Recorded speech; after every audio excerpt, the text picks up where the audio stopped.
Salut, peuple de Dieu, ces paroles inspirées. Aujourd'hui, j'ai un sujet aussi intéressant.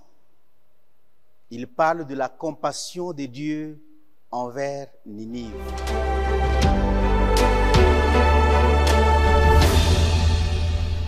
Compassion de Dieu envers Ninive, cette ville de l'Antiquité, Ninive, vous la connaissez, cette ville qui était le centre de beaucoup d'activités. Comme la plupart des cas, on est dans une ville là où les gens font des activités et ils oublient Dieu. Et les mauvaises choses qu'ils faisaient sont arrivées aux yeux de Dieu. Et Dieu décide maintenant d'exterminer Ninive. Il va utiliser le prophète Jonas. Mais avant que nous puissions entrer dans cette histoire, j'aimerais que nous puissions lire au moins ce que Dieu a pu faire à Ninive. Allons dans le livre de ce petit prophète Jonas, Jonas chapitre 3, le verset 10. La Bible dit, « Dieu vit qu'il s'agissait ainsi et qu'il revenait de leur mauvaise voie, alors Dieu s'est repenti du mal qu'il avait résolu de faire et il le fit pas. » Oui, Dieu voulait exterminer la ville de Ninive, comme il va exterminer toutes ces villes où les gens habitent, ils ne connaissent pas Dieu. Et il va envoyer un prophète comme moi, comme vous. Il va envoyer Jonas pour aller avertir à ce peuple. Ce qui est très intéressant dans cette histoire, moi, c'est la vie que je pointe, la vie de Jonas. Jonas qui est toi, Jonas qui est moi. Trois caractères qui ne vont pas vraiment plaire à Dieu. Et si nous continuons avec ce genre de caractères, Dieu va se défaire de nous. Premier caractère, l'égocentrisme. L'égocentrisme. Où je regarde tout autour de moi.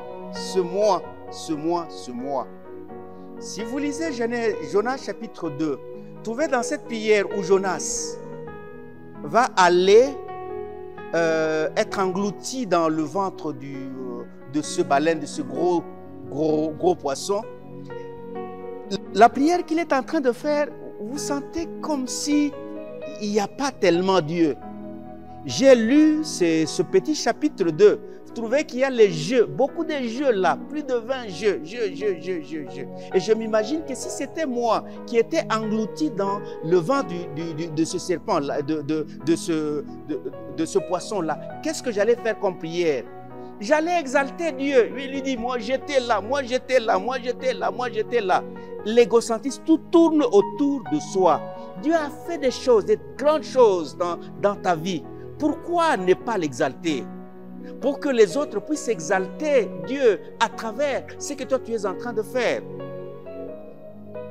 La deuxième chose, c'est l'ethnocentrisme. Jonas aime tellement son peuple, sa tribu. Jonas aime tellement sa nation. Il veut que c'est sa nation qui doit être sauvée. Vous lisez le premier chapitre là où le navire était en train de tanguer.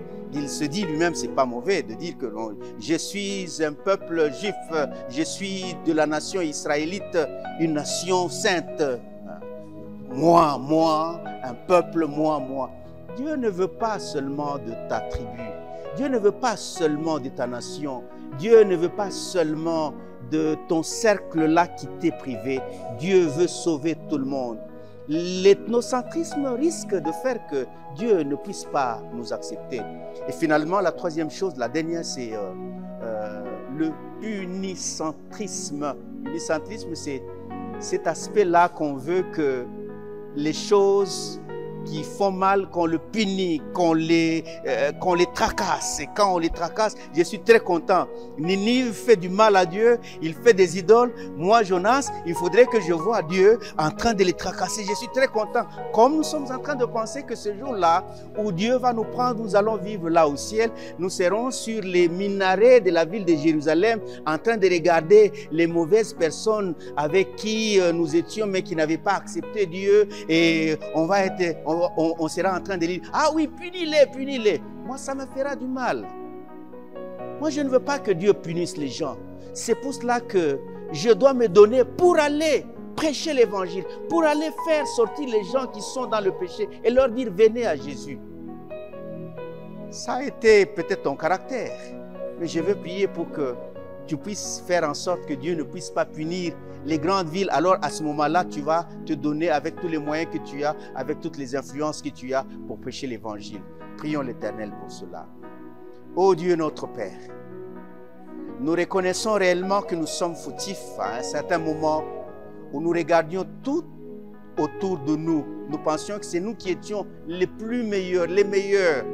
Où nous pensions que notre tribu, notre nation, notre cercle était le meilleur.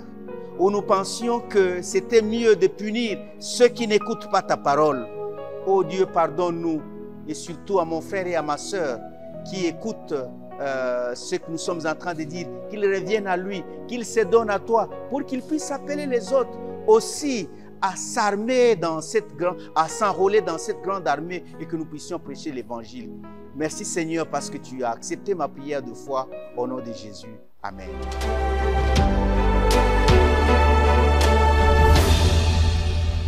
Tu l'as aimé cette vidéo, je sais.